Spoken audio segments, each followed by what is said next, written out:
Stephen Colbert. It's going to be fine. Do it.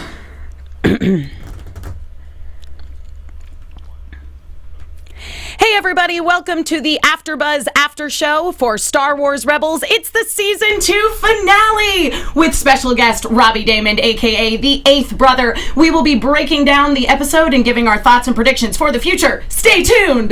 You're tuning into the destination for TV superfan discussion, AfterBuzz TV. And now, let the buzz begin!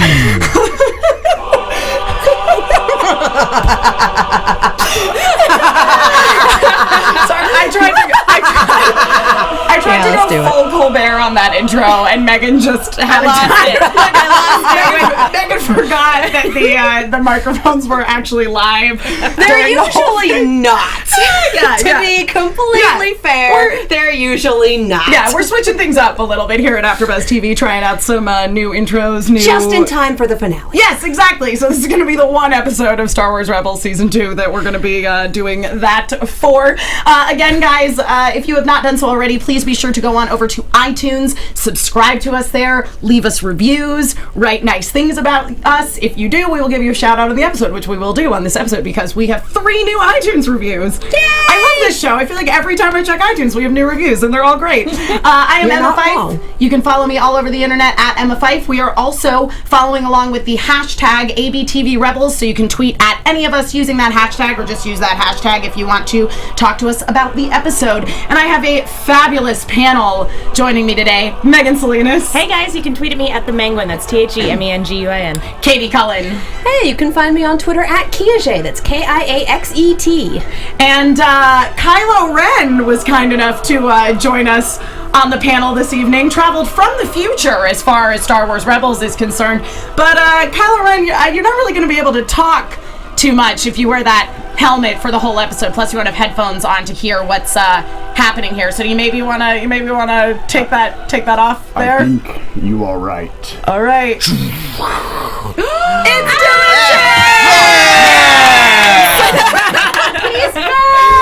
Yes, Dillon. In the immortal words of Bender Bending Rodriguez, I'm back, baby. Yay!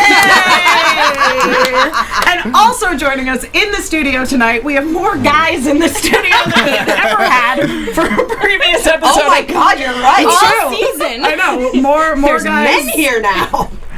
More guys than we have had all season, exactly, because we have a great guest star joining us tonight, Robbie Daymond! Hey! And Robbie was a villain in this episode. It's true. You got to play the 8th brother, one of the Inquisitors, the one specifically who was hunting Darth Maul, a shadow, as the Inquisitors all referred to him as. Robbie, you got to originate a character that's in Star Wars canon. I know! It's pretty weird. Super stoked about it, though. Yeah, I grew up as a giant Star Wars nerd, so it's very exciting. Yeah. I know someday some nerd is going to be looking through a compendium and being like, oh my God, the 8th brother, who is this? So, you know, I'll do it just for that one guy. There you go. That's perfect. I love it. So chat has lost its mind. Very happy that Dillon is back. They're also wondering about helicopter lightsabers. Helicopter lightsabers. We'll get to that. I was going to say, we have an expert on helicopter lightsabers in studio with us tonight. Robbie, what are your feelings on helicopter lightsabers? Awesome. You combine 2 awesome things, helicopters and lightsabers. It's pretty sweet. Yeah. I personally was a fan of the helicopter lightsabers. I laughed every single time it happened. Oh no! Absolutely laughed. I love that we are divided on this table because this side is the pro helicopter lightsaber side, and that side is the anti. I'm not saying anti. I'm saying they're ridiculous. I'm just saying. Yeah, very cheesy, but I'm fun. just saying that if you have a helicopter lightsaber, why do you need any other type of lightsaber? See, I'm definitely on board with the idea because they seem to break very easily. That is true. That is 2 true. out of 3 Inquisitors agree you die when your lightsaber breaks. But here's my thing though about the helicopter lightsabers was like I liked the aesthetic of them. I thought that they were very cool and intimidating and practical. I don't know. To me, they made sense. They're very utilitarian, but it's also like go gadget helicopter. You think they would have been using this all along? We just don't see it until just now in this last episode. Yes.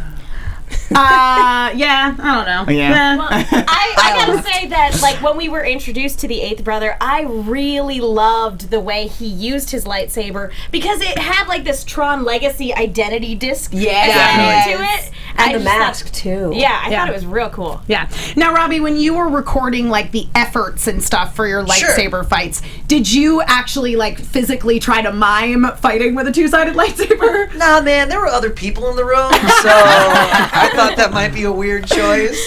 Now, whenever you do efforts, you obviously put physicality into it. Right. I don't know how specific things got when it came to that. I think I get my butt kicked a lot in the show, so I think there was a lot more of me getting my butt kicked than kicking butt.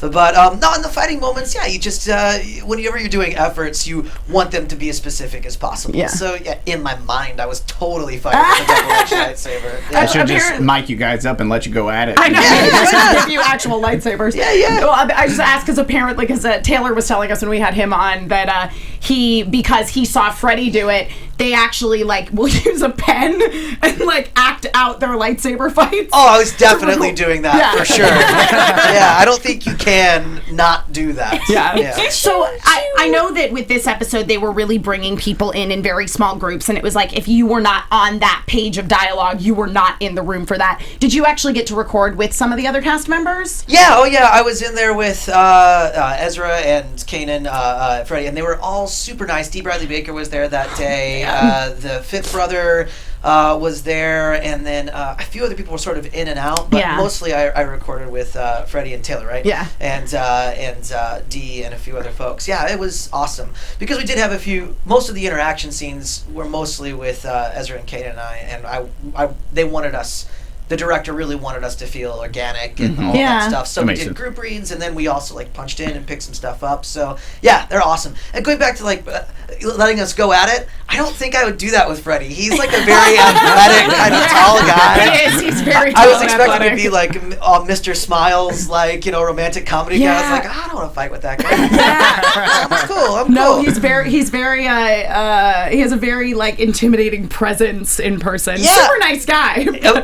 Incredibly nice, and a giant Star Wars dork, which Oh, yeah. I loved. Oh, yeah. How much he had totally. He had a huge knowledge of Star Wars. It was really impressive. Yeah, I mean, I cannot discuss the circumstances under which I recently had a conversation with Freddie about Star Wars, but I did have a conversation with him about Star Wars the other day, and listening to him explain why The Force Awakens was awesome was like the most beautiful thing I've ever heard. You mean aside from all of the obvious reasons? Yeah, I mean, but like he has like a real reason for why it is the way it is. Right. Which is actually something I want to talk about that kind of came up when we were watching the scene where they were in the Sith Temple. So obviously, the main sort of plot of this episode is, okay, we're all going to go down to the Sith Temple on Malachor and we're going to get all the Sith knowledge because in order to defeat your enemy, you have to understand them. We're gonna take a pit stop in hell and check a book out of Satan's library. Yeah, to summarize. And so basically they arrive, they get ambushed by the eighth brother, in a very funny scene. The surface of the planet that they're standing on, or they think they're on the surface, collapses and there's actually more underneath, to which Chopper says, after the fact, the floor might cave in. Yep. Thanks, Chopper. Yep. Thank you so much. Oh, by the way. He does do these things. Although I really, we got to see it on Monday, and we got to go to the Q&A with Dave Filoni and a few of the cast members. And I really loved what Dave Filoni had to say about the aesthetic of this cave, about how like they were really intrigued by like the idea of pillars of light dipping down into the Sith Temple, and that when Ezra leaves to go on his mission, he has to step out of the light in order to do that. It was really, really cool. So yeah, basically like Ezra gets separated and he ends up in the company of the old master. Yes. The triumphant return of the voice stylings of Sam Witwer. Oh, man. I love him as Darth Maul. Oh my God, he's Clone Wars Darth so Maul. good. So cool. I'm so happy he's back. I'm so happy we see him flying away at the end, so we know he's still around. Totally. Yes. He's also annoyingly handsome.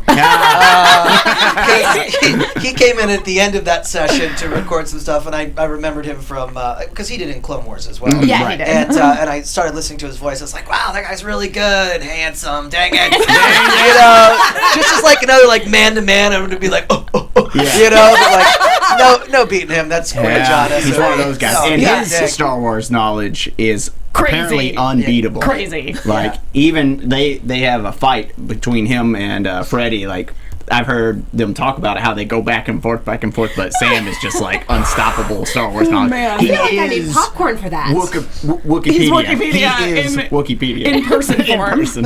I love it. I absolutely love I feel it. like we should just sit them down, be like, okay, go, and then just get popcorn and be like, yep, nope, I am listening, I'm learning many things. No, just say something arbitrary within the Star Wars universe and then walk away. Like, helicopter lightsabers, go! Like, Yeah. So why are lightsabers green? And just sit there I feel like Sam- and let it go. I feel like Sam Witwer has the answer. Yeah, well, it's the color of the crystal that the young Padawan well, selects in that's the temple true. on Yavin That's 4. true. Get out of here!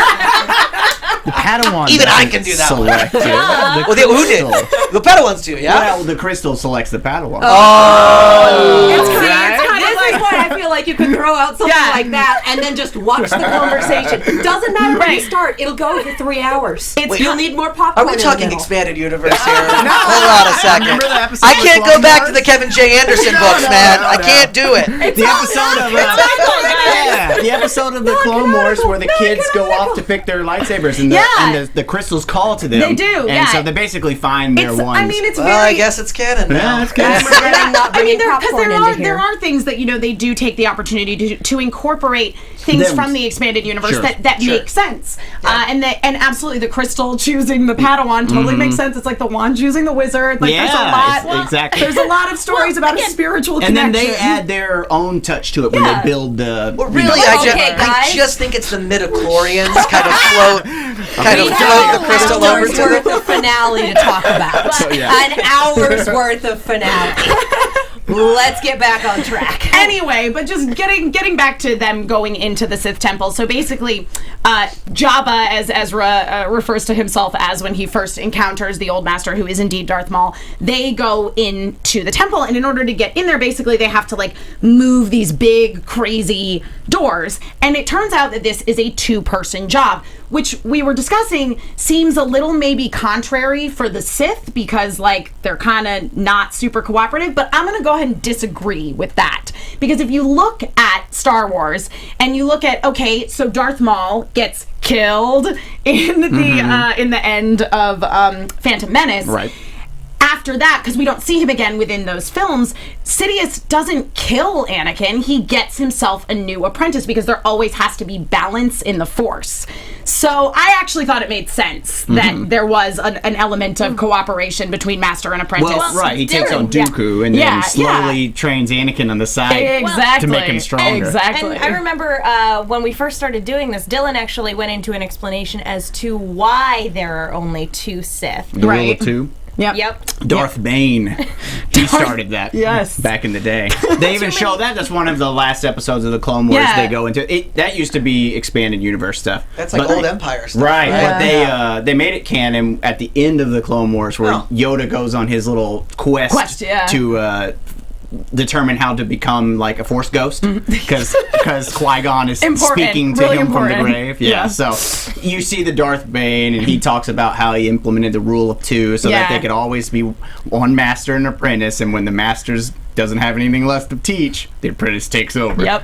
Can I ask you guys a question? Yes. Yeah. All right. Did anybody else find the scene where they're lifting the rocks in tandem? Did anybody else find that evocative of Phantom Menace? The moment where Qui-Gon is fighting Darth Maul yes. when they're separated by the laser lasers. thing. I refuse to believe that imagery was not some sort of callback to the original trilogy. That's pretty cool. I feel and like- it's Darth Maul, so Right, well, that's what it's now Darth Maul is. I feel like this this is sort of like maybe a little until the turn, his retribution episode. Yeah. So instead of, killing this beloved character that was someone else's master, he's now becoming the master to have a new apprentice through like a very similar sort of pathway. That was just my take on it. I don't know. I lost my legs in something like this. Yeah, right. But I got spider legs, so it's fine. It's fine. I got spider legs, and then I got cool like bionic robot legs. It's fine. Like Mr. Tonus Magic legs. bionic. Yeah, like sort of legs. I noticed Fawn that too. legs. They showed him walking around a little bit, and you can't really even tell that they're like these crazy. He wears these really funny high-waisted like grandpa pants to hide Maybe his that's robot the legs. I'm hiding my robot legs. Listen, He wears grandpa pants and a little hoodie. It's complicated and expensive to animate That's robot true. legs. Yeah, that's also true. Although Dave Filoni had something to say about the cloth too, because initially the plan was to just reveal Darth Maul from the get-go, but then they talked about it a little bit more, and they're like, no, because there are kids coming to this, and again. This is one of the reasons why I wish the mid-season trailer hadn't been as spoilery as it was, because it gave away a lot. They did. And it would have been a huge surprise for all of us if we had known nothing about this old master character coming into this finale. We all knew going in what this was. Totally. His face is all over Entertainment Weekly. But like for any kid who doesn't pay attention to that sort of thing, who doesn't see the trailers, this is kind of mind-blowing. Totally. And it's a really good reveal for anybody who didn't know how to I was going to say, I wish that that I had no knowledge of this, because I would have been, I was thrilled, like, don't get me wrong, but I would have been, when I read the script, I didn't see it coming because he was written in as old master, and there was no indication of that. So when I got to that part in the script, I was like, oh yeah.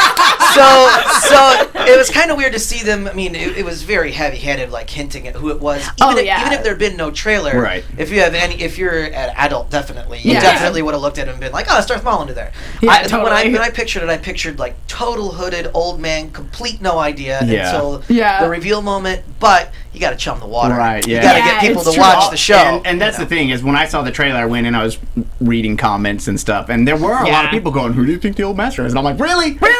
It's Darth Maul." Come on! I didn't know reading it at all. Well, I had no clue. could see. Yeah. But I mean, the second you see him turn, you see this like the slightest tattoo and a yellow eye. I'm like, oh, it was Darth Maul. And it's that guy. So you discerned that it was Darth Maul from your sessions and reading the script, like you figured it out. No, it says in the script. Oh, okay. He said he takes off his head and it's Darth Maul. And it's Darth Maul. And that's the moment I was like, oh, I had no idea up until that point. Right, I was like, ooh, I was thinking about it. Who could this be? And in the lore, and that was one person that really never came to mind. Right. So when I read it, it was really cool. Yeah. It was pretty cool. So you carried around this secret with you then for quite some time. Oh man, you don't even want to know. I got so many secrets still right now. I couldn't even tell you. NDA. It's on lockdown. That's a vault. Well, we keep hearing about this mysterious chip that will explode if anybody gives away LucasArts secrets. So you're saying that you work have on robots in disguise. a lot of secrets in your brain right now? Oh yeah, totally. Okay. No. Put it down. No. Could have done it. Nope. Come on. Nope. Although I wanted to know, what was your reaction when you got to see how the eighth brother looked? Because the animation process, a lot of times they don't get to see, the people who are recording don't get to see any of the stages. They get maybe concept art at best. Nothing. No. So you had nothing. There was just a small description of him being like lanky and almost like a lizard-like kind of ninja. So I had no idea what. I was way happier with what they came up with than anything I could have imagined. Yeah, I really liked his design. Now, did they write it into the script for you to evil chuckle? Yeah. Oh yeah. I definitely evil chuckle in my auditions, so hopefully they liked it and pushed it that way. Oh yeah, I loved all the evil chuckling. Yeah. He really didn't care, the old eighth brother. He was just kind of he's like captured, Like, I'm gonna get out of this. It's like, it's another day. Yeah. He just so good. Well, now it's He exciting. felt like the rookie of the crew who's like, doing the thing. He did. Oh shoot, okay. But he was the last to survive. That is true. Let's be real about it. I mean, I don't know. The seventh sister was definitely the one who was like in charge of this operation. I mean, she has been for the whole season, but anyway. That was There's rough. someone in chat, That was and I fun. can't remember who because it was like 20 minutes ago, and there's no way I can scroll up that far, made a comment about how Vader is going through Inquisitors faster than Phoenix Squadron is going through pilots. Yikes. Wow. Hey, can you answer this for me? Were all three of them on the same mission? Or No. I don't think so. I think the eighth brother was off on his own. Yeah, he was doing something. something. And Oh. he called for help, He was and like, then the hey. other two showed up And they were they hey. already on the tail of... Yeah, they're always on the tail of them. Right. They're Yeah, always right behind them. That's why they chose to leave in the first place. Yes. So I'm just defending my character's badassery. If they sent him alone to go after Darth Maul, come on, give But they eight were brothers calling props. him the Shadow at that point. I mean, I'm Good point. fairly certain Good no point. one had any respect for him. Well, in my own For imaginary Maul or for fantasy, the he's eight just like he's got kind of like a broken leg at the bottom of the Well, pyramid. it also might have been. I'm fine. Then you know the planet. Well, they might have also told the Inquisitors, they might have just called him the Shadow and said he was an outcast, so that they don't go looking to him for guidance and like, let's join Seriously, his team. That's true. No, that's very true because I mean the thing is about Darth Maul is okay. So basically, there's actually sort of parallels between Maul and Ahsoka, weirdly enough, in that like neither of them identifies with the order that they were once part of. Right. I mean, here's the thing about Darth Maul. He doesn't identify as Sith anymore. That doesn't mean that he is not still extremely evil. He was the crazy old man of the group. I loved it. Yeah. It was great. It was so Follow old Rafiki. He knows the way. I thought that what they did with Maul in this episode was so interesting because I didn't, but I sort of wanted to trust him. Am I alone? Yeah. No. I thought He the was Mills very Trail much Palpatine from the later episodes of the prequels.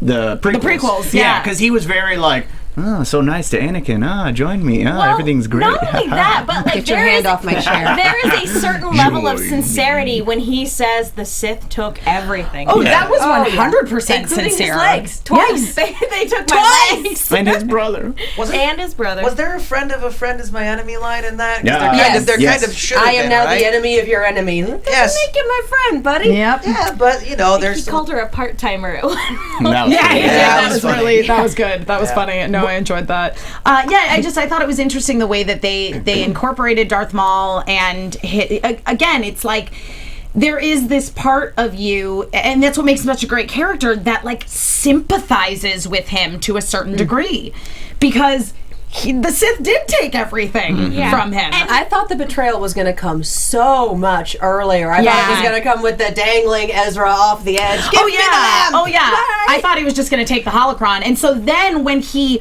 pulled Pulls him Ezra up. back up onto the edge, I was like, What? wow, okay, maybe he's turned over a new leaf. Yeah, I didn't really ever think that, but like part of me wanted it because I don't know why. Well, everybody loves a redemption story. Yeah. I thought it would actually go longer. Like, I thought he was going to play the long con, like, help him all the way to the end, fly back to the base with him, like, just keep slowly snap. training Ezra in the background. He kind of still set up to do that, right? Yeah. In the future. I mean, he didn't because take he off. definitely He took off in survived. like a TIE fighter or something. Yeah, I think he Even stole though- the Eight Brothers TIE fighter. Even though I will say this, if there's one thing for me to take away from this episode, it's that Kanan would be really good at Super Smash Brothers because he's excellent at knocking people off the edge of a platform. Yeah. It's accurate. That's true. and they're not super great at the ledge grab, Yep. are they? Nope, they're really just, not. Nope, goodbye. Although I will say that, like, the second Darth Maul went over the side, I'm like, he's not dead. The dude survived falling down a shaft. With popping his hands, legs. right. Yeah. He'll be fine. He knows how to do that. Yeah. I will say it was not surprised. Falling It'd be with funny if he style. would have fell and went, not again. Must be Tuesday. Can I ask a question? Did anybody think that this conference? I mean, granted, Darth Maul is very, very formidable, and everything in this episode was really good and really engaging. But did anybody think that the Inquisitors being taken out as swiftly as he took them out? Did anybody think that was a little anticlimactic? I actually No. did not. I thought that was a very strong choice on the part of the writers to be like, Darth Maul, not messing around. Right. Yeah. It was 'Cause like- it was like- partially completely willing to murder the hell out of them, and partially he is still very, very strong bionic goat legs and all. And it's kind of like when Ahsoka first showed up versus a few of the Inquisitors. She just jumped out and knocked them down, and they ran away. Because they are like seasoned vets versus these Inquisitors who have just been trained just enough to just go hunt the remaining little stragglers. Right. And also, I will say about the Inquisitors, like, do not go head to head against Darth Maul. He's the originator of the double-sided lightsaber. It's true. It's like he's turning it with his wrist. This man is old school. He doesn't need a little motor inside. Hey, can we talk about my buzzsaw in my It slices, it dices, it doubles as a handy-dandy helicopter. Dave was getting really excited explaining that to me, the director. He's like, oh, it's got a thing and it spins. And it's like, Okay, but You have a circle saw. Yeah. But did he explain to you why you had the buzz saw? yeah, because he was going to knock off, who was it? It was Ezra. He was hanging on the Yeah, ledge he there, was like, that's your moment where you almost got the guy, but then you don't. Okay. But why can't you just do that with a lightsaber? I asked if there was other Intimidation. You gotta play the mind game, Dillon. You get up close. I would be pretty intimidated by a lightsaber. I don't really need the saws. Circle saws don't cauterize. Circle saws do not cauterize. Yeah, so I'm gonna bleed out my fingers. Yeah. Ezra, on the other hand, is great at the ledge grab. Well, he's been doing that enough. He got trained from Chopper. He kept pushing him off of airplanes and all kinds of Can we stuff. talk about Kanan and his Daredevil moment up in here? Oh, yeah.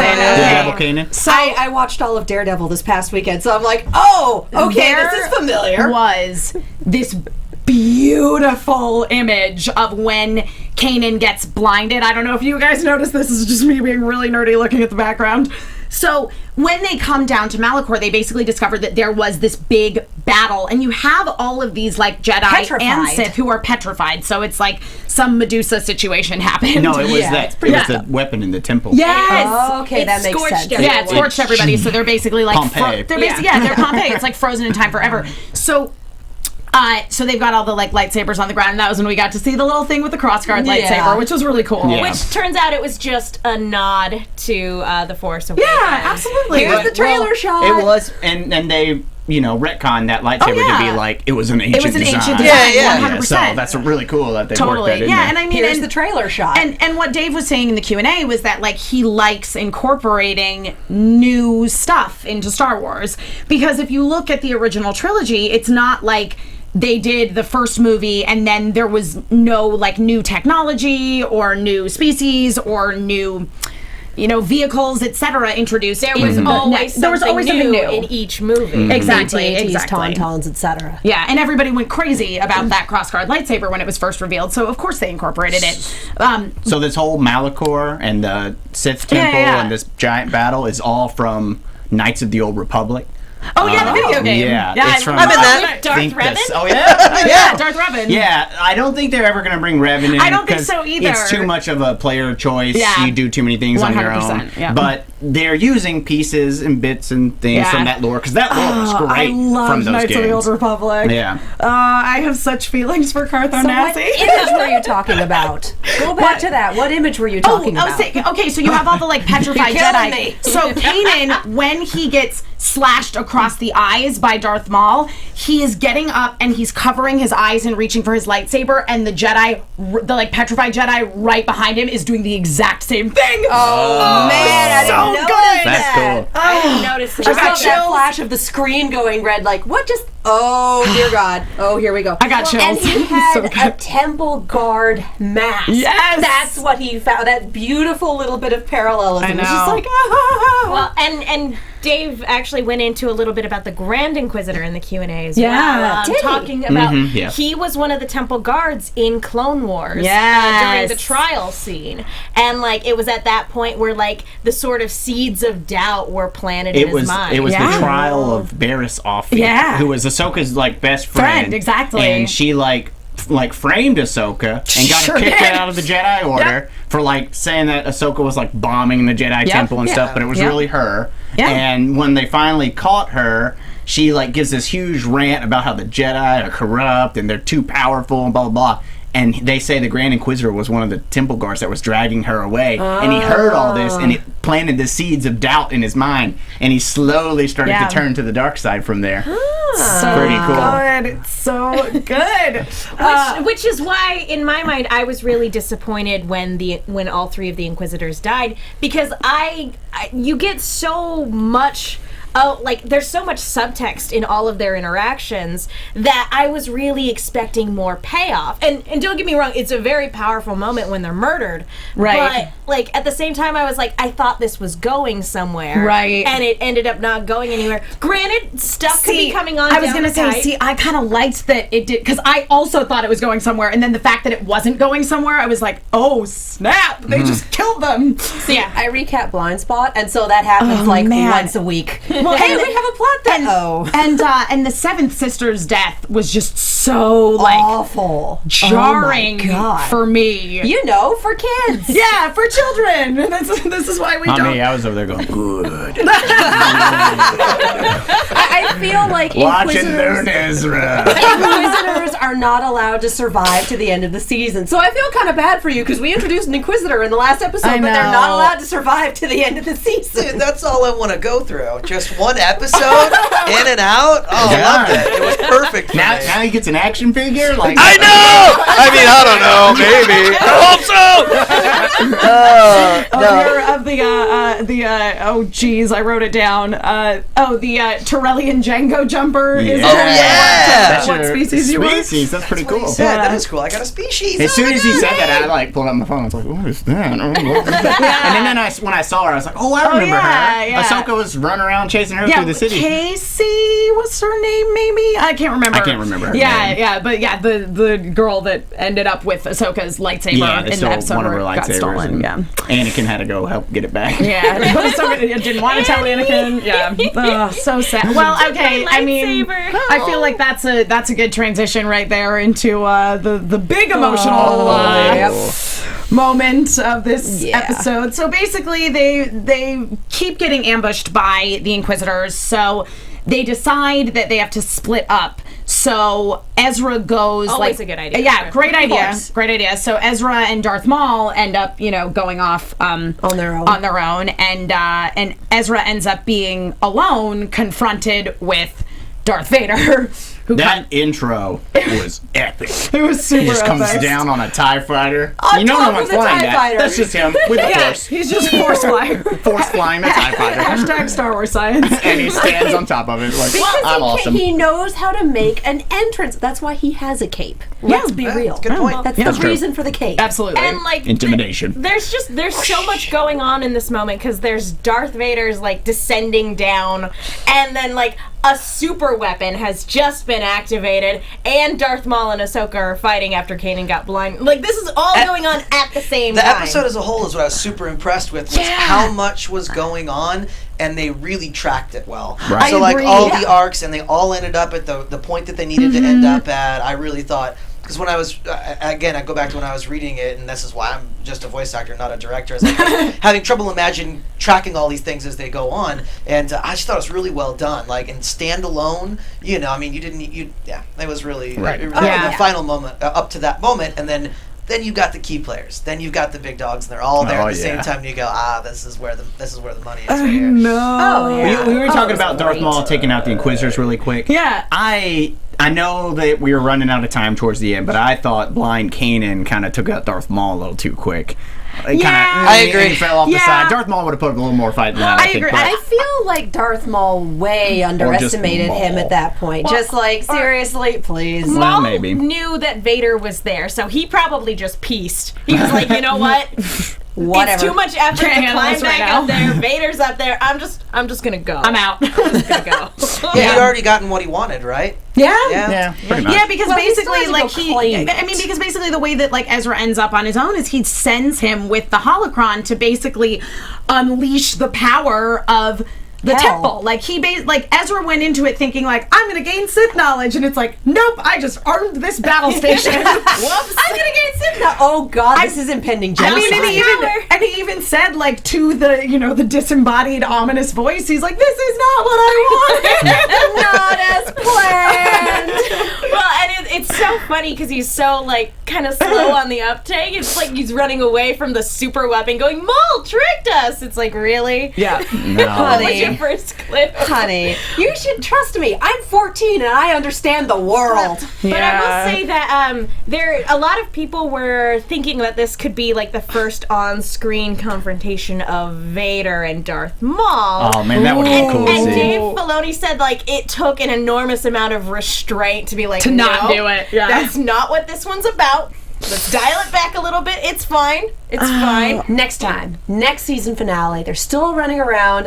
Yeah. Obviously, Vader is going to survive the series because he's in the movies. Right, exactly. He can't not. But the bit where she took out part of his mask. Oh my God, And what I okay. love is that it made the intimidating breathing noise that we all associate with him into this wheezy, dying little thing. I'm like, that it destroyed the mystique, but it also made him scarier at the same time. And them laying So well the done. two voices over each other, like Yeah. they have Matt Lanter and James Earl Jones. Sound design. Oh, so I mean that battle was next level, and I love Ezra's reaction to it too, where he's like, "I need more training." Do not stand a chance. we all needed that little bit of levity right there because it had We been did. go, go, go Oh from the yeah, beginning totally. of I the mean, episode. thank goodness Chopper was in this episode, or there would have Yeah. been no comic relief. Yeah, it was tough. It was tough to get behind Ezra when he went out at Darth. I was just like, dude, what are you doing? on! And you got no choice. But That yeah. actually was like You the are one hosed. time he like knocked Darth Vader's blade Yeah, I was like, away. nah. I was like, wait a minute. No. But maybe that was just Darth Vader playing with him. Yeah. Like, Yeah. Destroyed Oh, his- you're cute. He destroyed his weird little lightsaber. Yeah, too. he knocked it out. His gun gun lightsaber. saber. Oh, that was Yeah. a pretty cool. He's like, I'm not afraid of you, and he goes, well, then you will die braver than most. I was like, oh my god. And Yeah. then 30 seconds later, or Yeah, and then he was going like this. Can we talk He goes, about his "Perhaps I fighting was style wrong." too? I really liked it. I was afraid he was going to be like too young, too ninja-y, too Anakin-y. Yeah, and they no. made the way he fought with his lightsaber much more like the films. Yeah. It was Oh, like 100%. I mean, it was just They did that. this lumbering, swinging sort of. The first time they brought him in. Yeah. the beginning of The this very beginning season. of the Siege season. of Lothal. Yeah, the Siege Yeah. of Lothal. When he came in, he had that when he was fighting Kanan. It was all like power swings, and Yeah. you're just like, oh my god. Yeah. Power And- swings and the force, and, and, it was and he just pushes terrifying. your hands down, and you're like, oh, he's just so strong. It was terrifying. It was is. great. And it was so cool to see that against Ahsoka, who does have a super, like, Yeah, she's the ninja-y, ninja. Yeah. aerodynamic kind of fighting style. And the size dynamic too. Yeah. because Oh, he's yeah. such like a immense presence, and she would have to jump up just to swing at his head. Yeah. Like she kept having to jump up in the air and take a swing at him. I mean, I will stand by this. I think Rebels made Vader scarier than the movies did. I mean, I think it's hard to remember What it the was like first time seeing you him the saw first Darth time. Vader. You know what I mean? Because, like, I was I don't always remember. I was just afraid. kind of like, this is a thing that's occurring. I Even- was 12. It happened. oh, see, I Even was, now, when I still was watch like- those movies, I'm like, oh. See, I had seen all of the original trilogy by the time I was 5, Yeah. so, like, Darth Vader was terrifying. I remember, like, because I saw them all out of order when I was a kid. I saw 3, and then I saw 1, and then I saw 2. So it was Very all out of order. confused. Yeah. But, so, like, again, that's not the best way to go about seeing this. But I remember sitting down and watching episode 1 with my family one night when I was in high school. And my dad he got more excited than I've ever seen him get at a movie. His eyes lit up, and he was like, Megan, you have to sit down and watch this part. And then he's like, and when Darth Vader came in, he's like, people went nuts at this point because this character introduction was terrifying, and I just never heard my dad talk about a movie that way. Yeah. I was just like, Oh, okay. this series is really Yeah. powerful. Yeah. One of my favorite Darth Vader lines is when he's introducing that the Emperor is about to show up. Oh, yeah. Oh, yeah. Yeah, that line Yeah. is so good. And what's he say? He says, he's talking to Admiral Piet, I think. Yeah, and, go ahead. and he says, you know, like he's coming here, and he goes, "The Emperor's coming here. Well, we should double our efforts." And he goes, and and he's like, he doesn't have something like my patient disposition. Or Exactly. He doesn't have it.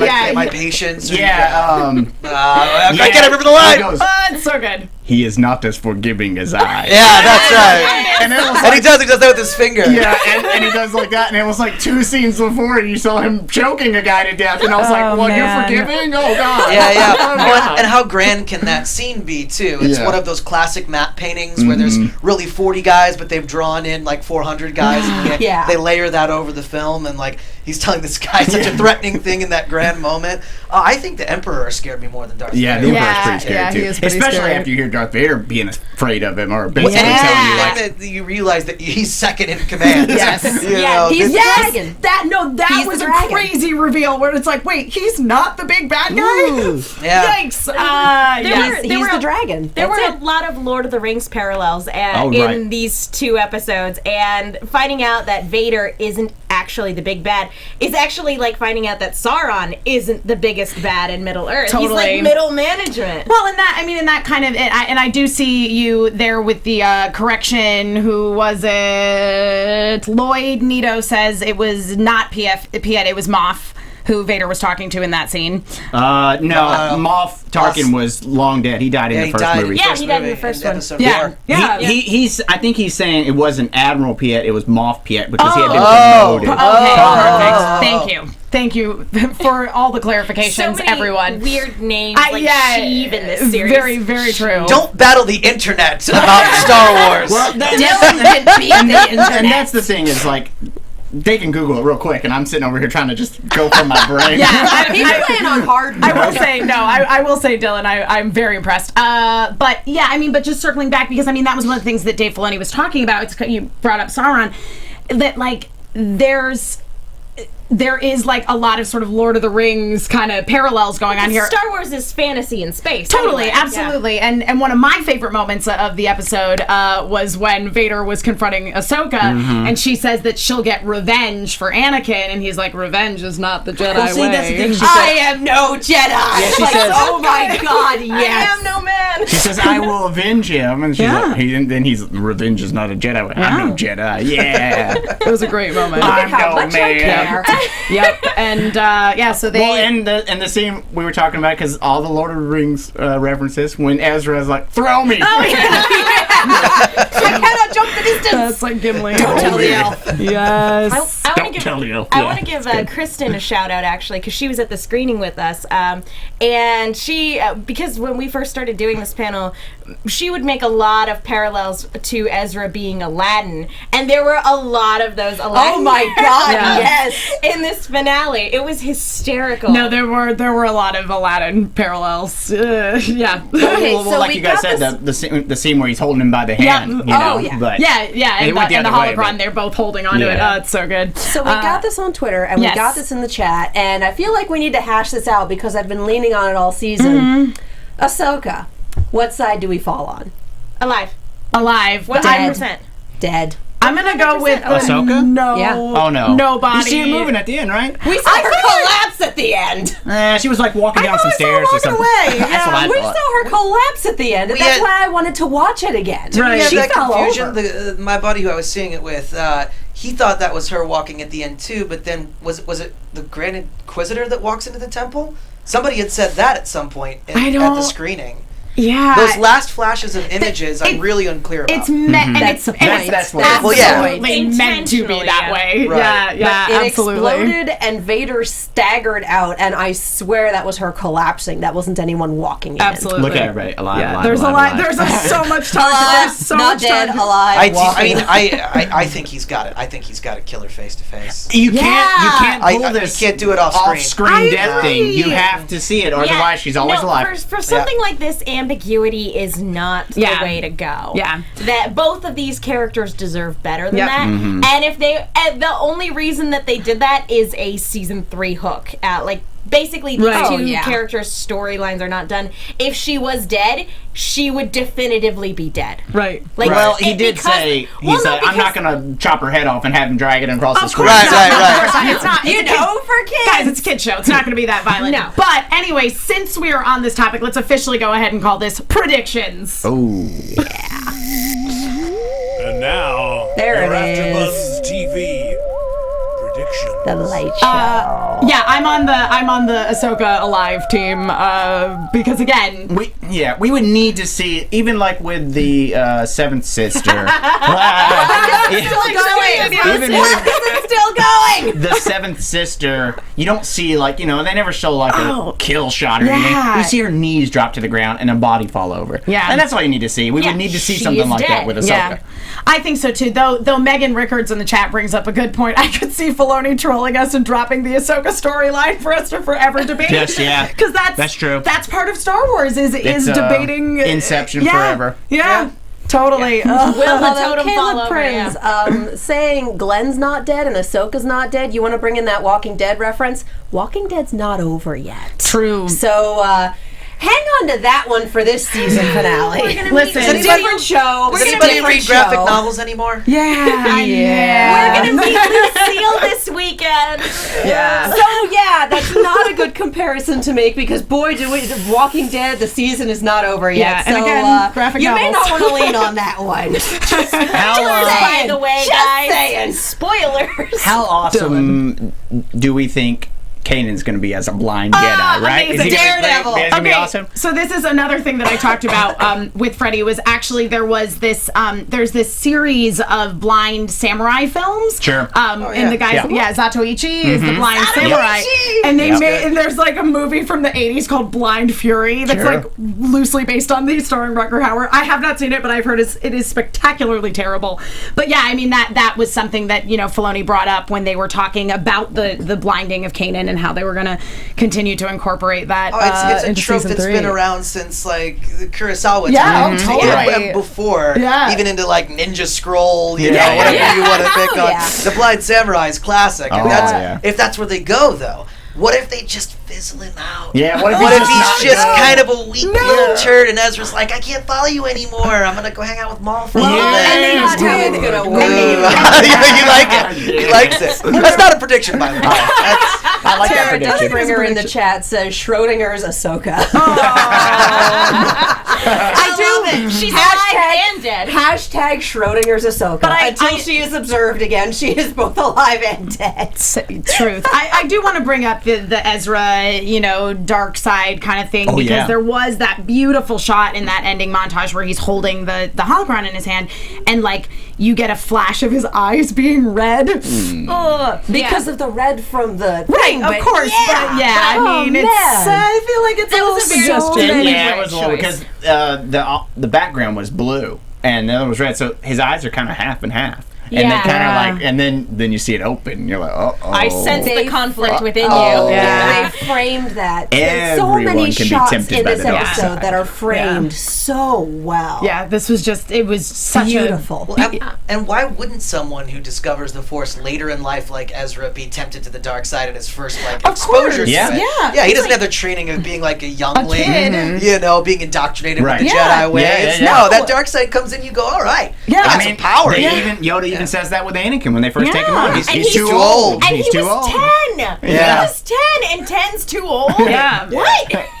Yeah. It gets to you quick. That power. Luke was definitely too old. Way too old. Luke was like yoked up 22. Luke is the biggest Mary Sue in the series, let's be real. But I do want to go back to Kanan a little bit with the putting on the Royal Guard mask and everything like that. One thing that Dave also brought up was that part of the reason why the Inquisitor appeared in the Jedi Temple dream sequence was because Kanan all this time actually felt some level of guilt of not trying to save him. And so now, like, being in this state where he'll never see Hera again. Oh, jeez. Man. See Hera again, and again, now that he has that, it's like, I wonder if there's... So he's Neo.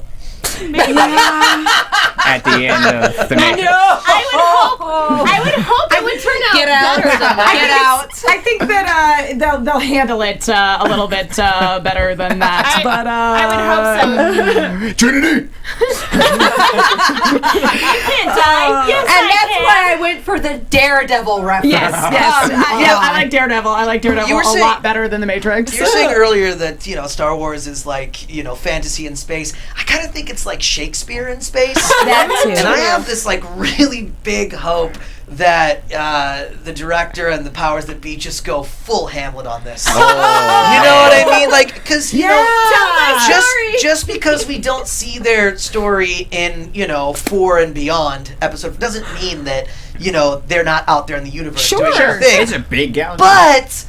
But their forces in this universe, we got to find out their fate some way. Yes. And things start out episode 4 not so good. Right. So I really hope he takes this Kid cartoon and makes it super dark. I hope so.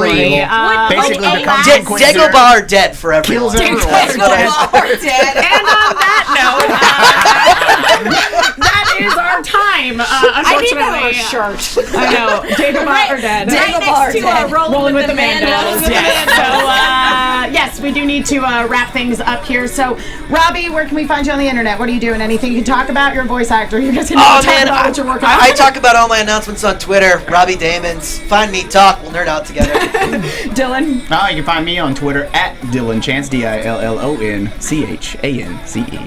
I'm Katie Cullen. You can find me on Twitter, Tumblr, and Instagram at Kiaxet. That's KIAXET. I am also on Snapchat at Kia Prime. Transformers Robots in Disguise is back this Sunday. Blind Spot, of course, is on Tuesdays, and Arrow is next. Woo! I'm Megan. You guys can follow me on Twitter and Instagram at The Menguin. That's TheMenguin. Also on a bunch of shows here at AfterBuzz, and I write articles for the movie Chick with 2 Ks. Be sure to check those out. I'm Emma Fyffe. You can follow me all over the internet at Emma Fyffe, which is my name. And if you follow me on Twitter, you'll know everything I'm doing because I really like Twitter and I tweet all the time. Thank you so much for joining us this season of the Star Wars Rebels After Show, guys. We will be back when season 3 comes back, whenever that is. Stay tuned. Follow us on Twitter. Use that hashtag ABTVRebels. And thank you to all of the people who left us new reviews on iTunes. We've got Black_Ice77, Bun Papa, and Oscar. Wait, hold on. Nope, it got out of order. No, those are old reviews. Hold on. Oh. I'm gonna get them in the right order. Wait, no, I don't want them most recent. Okay, thank you to those of you who left those reviews forever ago. Can't get it to load. I know Oscar Herrera was one of them. Thank you guys for joining us, for leaving reviews. Keep doing that. Use that hashtag ABTVRebels to keep talking to us between seasons, and we will see you next time. May the force be with you. From executive producers Maria Menounos, Kevin Undergaro, Phil Svitek, and the entire AfterBuzz TV staff, we would like to thank you for listening to the AfterBuzz TV network. To watch or listen to other after shows and post comments or questions, be sure to visit AfterBuzzTV.com. I'm Sir Richard Wentworth, and this has been a presentation of AfterBuzz TV. Ahsoka died! Question mark? The views expressed herein are those of the hosts only and do not necessarily reflect the views of AfterBuzz TV or its owners or principals.